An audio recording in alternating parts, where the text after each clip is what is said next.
আজকে এসেছিলাম এইটা আমাকে এই নামটা নিয়েছিলাম আমি মুখ্যমন্ত্রীর কাছে থেকে মমতা দিদির কাছে, মানে আমি ফোন করেছিলাম নিয়ে এই আইডি নাম্বারটা মানে আমার ইনকোয়ারি পাঠাইছিল, নিয়ে ইনকোয়ারি পাঠার সত্ত্বে সেই নামকে কেটে দিয়েছে পঞ্চায়েতের মানুষে কেটে দিয়েছে। এবার কি করেছে, যত পাকা বাড়ি আছে সমস্ত তাদের লোড হয়েছে, কিন্তু আমার লোড হয়নি বুঝলেন, আমার নামটাকে কেটে দিয়েছে। এটা স্বয়ং মুখ্যমন্ত্রীর বাড়ি বুঝলেন, ডবল তারা 3 বার বাড়ি নিয়ে আছে, তারা আবার বাড়ির টাকা ভরে আছে। তাহলে এগুলো কি ব্যাপার?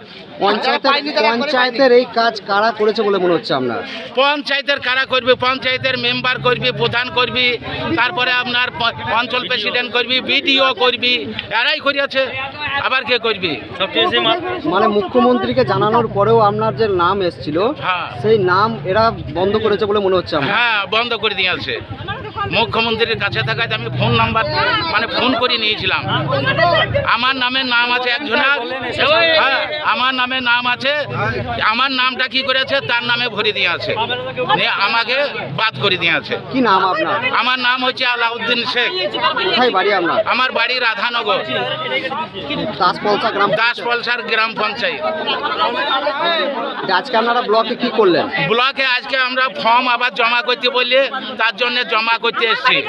বহুত 90টা বাড়ি বাতিল, সেই 90টা 93টা বাড়ি আবার এখানে দরখাস্ত জমা করা হলো।